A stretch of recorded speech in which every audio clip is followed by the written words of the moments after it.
Mi gente, you already know who it is. It's Danny Limelight. And I need all of you to subscribe to According to Woods podcast on Facebook, YouTube, and all other platforms.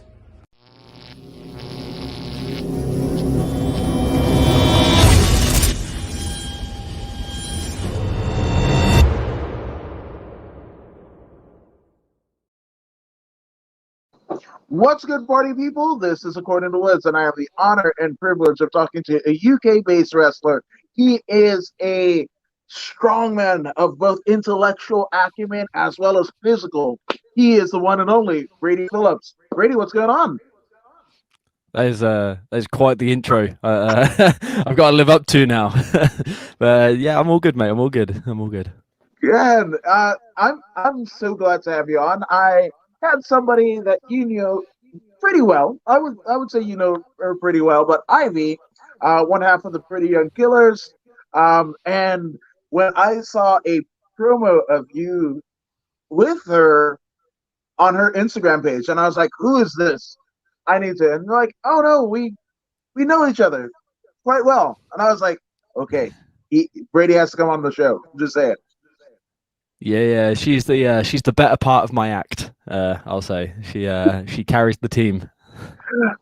You say that, but I mean, I kind of went down a YouTube wormhole, and you kind of combine every. So I'm a huge aficionado of what I can muster here in North America of British wrestling. So you've got that, but then you look like a lot. You know, you're not the just stick on some gym shorts and t-shirt, whatever. You look like $1,000,000, dude.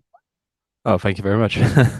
Just saying. And the fact that you have the technical acumen and everything, I was just like, oh man, I'm gonna hopefully get him on my podcast because I might have to talk to a particular company's talent relations department if I wait too long. Yeah. You know, it's just I don't really know how to respond to that. I mean, like, I think as a wrestler, you know, you have to look, not necessarily look like a bodybuilder, but you have to look like you can take care of yourself. You know, you don't want to look soft. And I just happen to enjoy the gym, you know, so that's half the battle is enjoying it. And with the technical aspect of things, it's I've had some good trainers. So I gotta ask. I mean, before pro wrestling, were you an athlete before this? Oh no, I was very average with athletics. You know, like I can do sports, but I never excelled in sports. Like you know, like I don't know what you call it in the States, but we have a PE here, Yeah, PE. physical education. Yeah, same. Yeah. So like I was good at that. Like I was happy to do it and stuff. Like I wasn't one of those that avoided it. But I was never the best. I was never a good. I guess you'd call it soccer player, basketball. I was good. I was okay, but I was never, you know, anything special. I think what I found I was good at was like trampolining and things like that. Like that involved a bit more, you know, I was a bit more invested in that, like the flip side of things, and which you wouldn't notice in my wrestling style because it scares the hell out of me. Yeah, you're very much a mat-based technician, which I gotta ask, like being not, I guess, the traditional athlete, right? How did pro wrestling find you? So like I have a vivid memory of the first time I seen pro wrestling, and it was Bad Blood '97, Undertaker Shawn Michaels Hell in a Cell, and it was my older brother and his friend that were watching on a VHS, a videotape. And I caught some of the match, and then my mum took me to where I needed to be that day, so I didn't get to see the whole match. I didn't see that whole match for many years to come, but that was my first memory of it, and I was you know, you just captivated by it. And you got the Undertaker, this huge character, and he's just throwing around this guy Shawn Michaels in a cell, and it was all dramatic, I guess. And that was my first memory of pro wrestling. And then I must have been about 10 years old, where one of my friends said to me, "Hey, there's this wrestling school like in the town where I'm from, Ketchman Town." And I was like, "Oh, that's sick! Like, let's go." We went there, and I think it was about £2.50 for the session or something like that. Something, you know, not a whole lot of money, but you know, we paid, and you know, there's a couple of mats in like the back of a working men's club, like a pub, Yeah. and they had someone on all fours, and they were like pushing us like over them to take back bumps and stuff like that. And then we watched the majority of the session with these guys just wrestling on these mats. And the trainer comes up to us at the end and goes, "Hey guys, you're just too small for this." I was like, "But you just took my money." Like, you couldn't have told this at the start of the session. Like, you took my money, pushed me over on a mat, and then told me I can't come back. And then that was it for a few years. And then I got a little bit taller, and another wrestling school. It was actually the same guy. I didn't know this at the time, but it was the same guy. He'd opened up a new school somewhere, and that same friend found me again, and it was like, "Hey, I'm going to this wrestling school. Do you want to come?" And it wasn't a good experience. Like, it was fun, but I was very young, and I thought I was becoming a pro wrestler. Rose tinted glass. I look back now and I know it was a load of crap, and that led to another crap training school. But this crap training school were putting me on shows, so I thought it was the best thing in the world. And it wasn't until many years later where I go to an actual wrestling school where you just have your eyes wide and open, and you see actually you don't know anything. You've wasted all this time. Yeah, it's crazy, right? And Nate Wren says that look on Adam Woods' face is priceless. No, 1,000%. I mean, you kick my ass, take my money, right, and say, "Hey, the thing that I paid for, no, you can't do it." Like, the fuck off, man. Like, I'd be hot. I'd be hot, and especially, you didn't end up, doing anything with it until, a couple years later. I'd feel dejected too. Like, that's a pretty, screw the wrestling, but like, that's a pretty shit human being. I think that probably bummed me out on wrestling, and then I focused on other things. Like, I tried skateboarding, rollerblading, all these other sort of things. So I kind of pushed away from wrestling for a little while, and it wasn't until my friend come back to me when I was about 13, would have been 13 years old at the time, and he took me to this training school where I have a fun memory of that, actually. My first week, so again, it wasn't in ring. It was just they rented a hall out at a school, blue mats on the floor again, like little gym mats, and that part of the training was at the end they'd make us do a Royal Rumble, which is the stupidest thing when there's no you're just pushing each other off mats at this point, and that's you out the Rumble. Well, it was either my first or second session, and these two experienced people there hooked me up for a double choke slam, and I jumped for it. They've got me up, and they slammed me on my back on these thin blue mats on my second training session, knocked the wind out of me, pulled a few muscles that I couldn't breathe, and I couldn't train the next week. I was in so much pain. It was the stupidest thing. Man, and the carelessness, right? To have, somebody, right? Like, it's pro wrestling is an art form. It's a physical art form, and you really have to rely on the trust aspect of your opponent. And for somebody who, again, two people that were experienced, to kind of take a youngin and go like, "Oh, here's one of the things," like choke slams and power bombs. Yeah. And I would even say like line salts. Like, those are things that maybe months, maybe a years into training, work a couple shows and what have you, maybe you'll feel comfortable.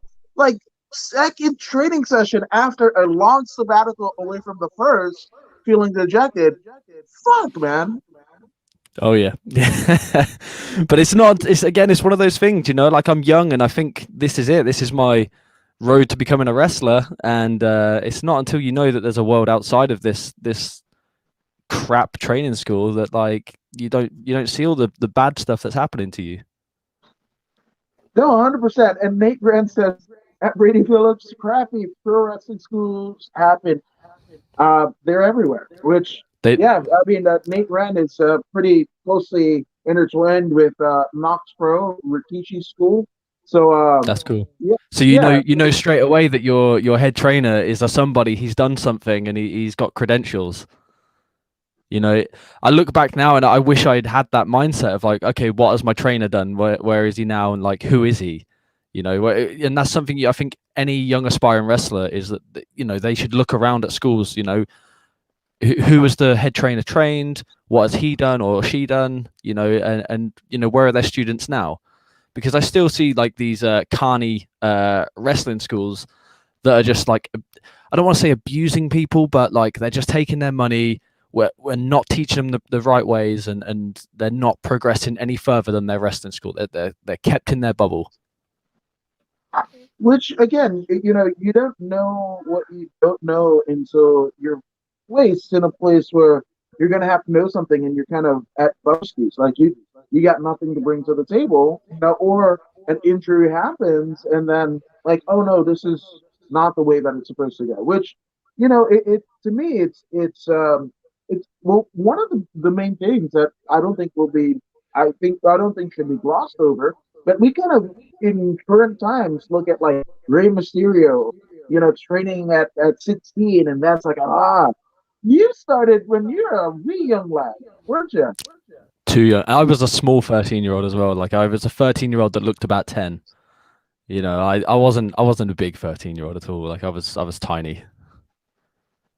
I've got a 13-year-old now, and I don't know if you'd be able to take a bump, like a flat back bump. That might not.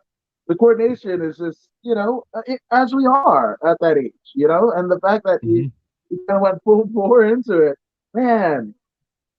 Oh, I wasn't good. Like, I was as good as my trainers could make me, and that was bad. Man, but so how did you find out the second school? So I wrestled. So there was the first two schools which didn't put on shows. They were just like a youth club essentially. Then I went on to another school that did do shows, and that was like my bread and butter for a while because, again, now I'm wrestling and I'm on shows. I think this is the place. Again, I've just got that set mindset, and again, the promoter was a carny, and he's one of those that like doesn't help his trainees progress outside of the school because if he keeps them here, it's cheap labor almost. He either doesn't pay them much or doesn't pay them at all. And so like me and him clashed heads for a little while, and I stopped wrestling when I was 18, 19 maybe, for a good few years. And I went off and did like regular world things, I guess. But like I always felt like because of the way it ended, I always had that in the back of my mind, like you didn't leave wrestling in the right way. It was something that you loved, and you walked away from it out of anger rather than being happy with what you did. And it was only in the time away where I started going to the gym and training. Like that wasn't like a requirement of this school that I went to, is to look like a wrestler. So again, I was just this skinny 18-year-old kid. So I found the gym before coming back to wrestling. I thought, you know what, if I can do one more match, that I can be happy with, and say like, I left wrestling on my terms, which sounds a bit dramatic for an independent wrestler on such a low scale, but it's just a personal thing to me. Yeah. Well, at this time I was probably 24 when I was going back. Okay. And I just wanted that, not closure so much, but I just didn't want to have a regret later on in life where it's like, you should have gone back, because I left on such through anger with the promoter. It was like that anger stopped me from wrestling. So I was like, let's just bury the hatchet, go do a match and see. And I went back and had this match, but it wasn't a good match by any means by my standards now, but like I was happy with it. And I thought, maybe I can do this for one more year. And so a full year goes by at wrestling for this one place. And I think there was maybe one outside booking, but I wasn't actively trying. And a friend of mine, another wrestler, he goes by the name of Powerhouse Blake. Yeah. He's got a very good mind for wrestling. He's one of my favorite people to be around. And he says to me, he goes, you need to get out of here. Because he had done the same. He had trained there, but he managed to get out way sooner than I did. And he was saying, you need to come and train with Joseph Connors, if you're familiar with him. Yes. Signed to NXT UK. Yes. And he was like, Dude, trust me, by the way, his Sorry? promos are amazing. I mean, he's so good. He's so good. Like, yeah. The fact that they just have him do promos, I mean, I almost want to say that, everybody that reveres the Paul Heyman promo on SmackDown pretty recently, like Joseph Connors is cutting those like every week. When you let that guy go, he's incredible. Bell to bell, like his cardio is, he can have a match that is 20 minutes of just non-stop action, like, and not like a spot fest, but there's so much movement, and then you put the promos on top of that. Like he's a guy that I aspire to be as a top guy, like if you put a championship on him, he'll carry that company. I don't know if you're familiar with WCPW. Yes. It later changed to Defiant. when he was Yes. top guy, like his promos and his intensity, like I think that was probably one of the best runs I'd ever seen like any performer have, and that's always what I kind of aspire to have myself is just kind of following his footsteps. Mighty good footsteps to follow, and you're like, do you know what WC said? What culture pro I, wrestling? you Yes, know, like I do. Like Simon Miller and his ups and downs, and the that rest guy, of yeah. the cast there. Of course, man. Like again, the British scene is where it's at, which yeah, I love it. Coach Rob will approve of this. Thank you, Coach Rob from Canada, and yeah, Brady Phillips. The what if game is a cruel mistress. So glad that you took that gear and then some. But you know, the fact of the matter is, after talking to a lot of UK wrestlers of kind of this era, I think it's fun that it was American wrestling that you guys all kind of took a hold of, like you, Blood Blood '97, and what have you. When there's a rich like lineage of British wrestling, that came, I mean, there's probably like it died probably about the time you were born, Yeah. if not for guys like maybe Doug Williams and Jody Fleisch and Connors was one, Brett Seven, like those are guys who were carrying the mantle, big game of like and progress. So yeah, what culture, defiant, whatever you want to call them. I love now that there's like such a burgeoning scene across the UK, Scotland, Finland, and what have you, because there's such rich history without like the North American kind of inclusion or influence. And I think you guys are learning the best of both worlds. Yeah, like as a youngster, I couldn't stand World of Sport. That slope. Yeah, I get some heat for this. And like I look back on it now and I love it. I find all these little hidden gems in there now that I'm trying to like revamp and like, oh, how can we modernize this and make this look less cheesy and make it fit with today's modern style? And I think it was a Zach Gibson promo I seen where it said something he used in his promo that the British have lost their way. We had a set style and now we've forgotten it. And William Regal, I went to one of his talks start last year, and he said something about like he loves teaching that British style because when he's gone, there'll be no one else to teach it. Like there's less and less people that know the British style. And I thought, like as a British wrestler, I feel like it's kind of like our duty to keep that style alive, that catch wrestling, that chess match type style of wrestling. At least like it's our heritage really, and we should keep that alive. Not saying that we should go back to that style, but like if we can keep bits of it alive and just so it's our identity almost. No, 1,000%. Look no further than Nigel McGuinness when he came over. He wrestled like this North American kind of bred style and whatever. And like, wait, I think it was HW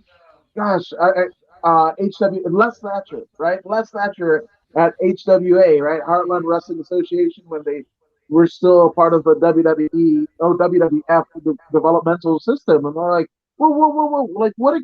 You're British, like, and it was actually I believe it was Les Thatcher that kind of thrown him into like the world of sport, the rollerball walkers, the Johnny fucking Saint. Oh, Johnny Saint, I just love Johnny Saint. Johnny Saint and Billy Robinson were, Johnny Saint not a big dude, but he can take down, all the stuff that you talk about, like Rey Mysterio of a particular era being a giant slayer, what have you.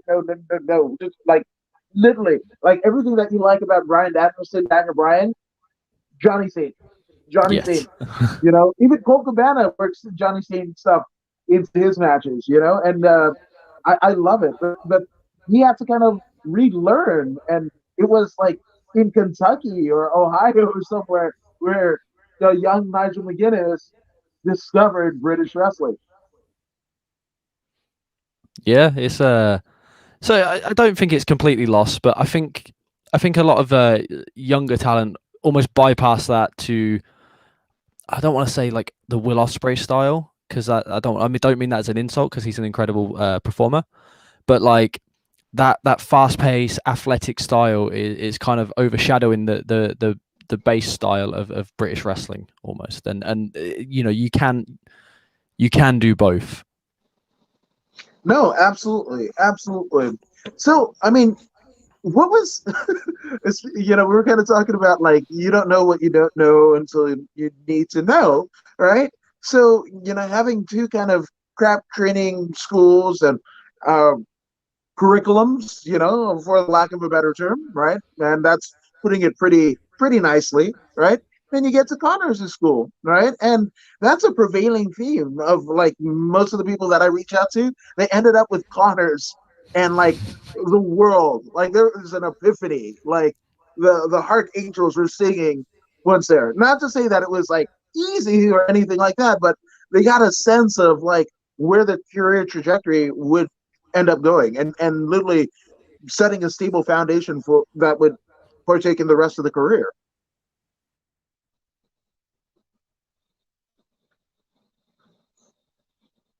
Oh,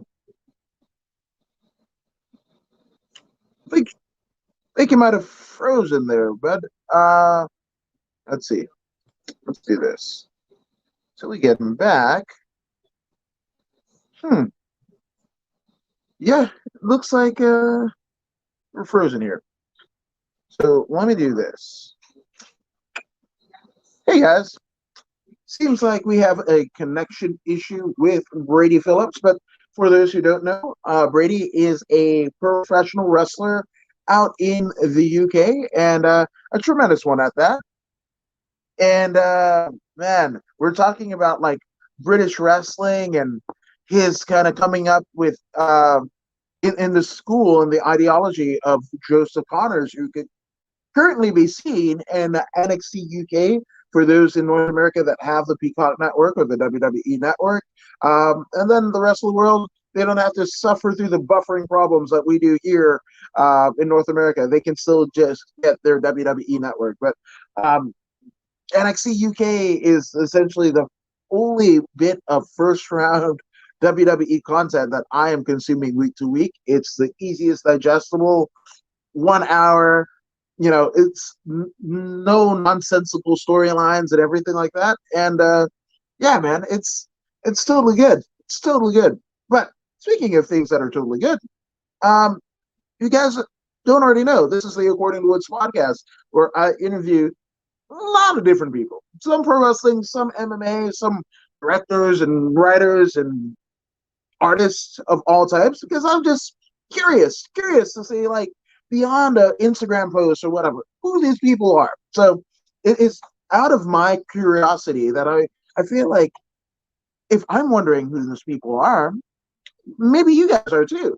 So in that kind of bit of curiosity, right, that ideology of such, I warmly encourage you to go ahead and like, share, and subscribe to the According to Woods podcast on Facebook, YouTube, and Twitch because, yeah, you just never know what's going to happen. And I think it was Forrest Gump who said, life is like a box of chocolates. You never know what you're going to get. Well, that's what I hope you'll find here at the According to Woods podcast. You don't know, right? You just see it on the timeline and go, I don't know who this person is, but I want to get to know them.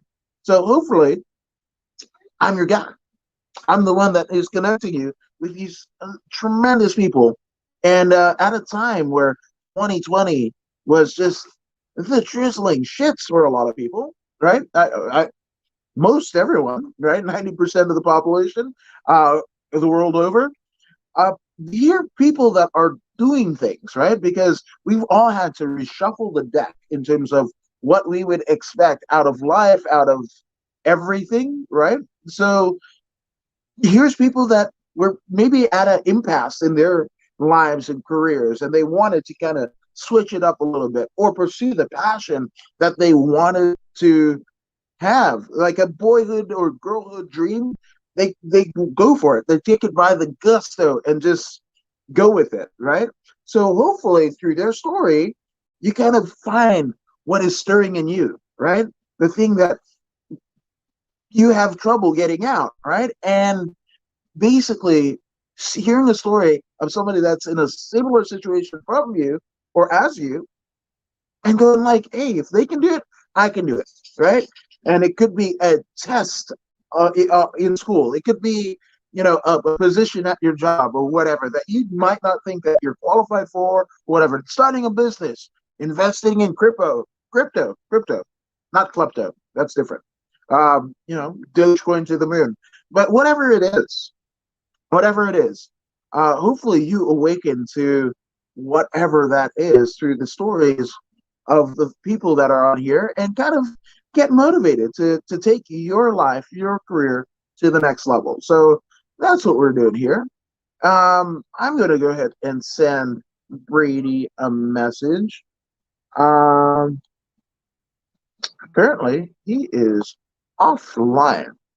So there might be some connecting me ramble on. No, it wasn't a ramble.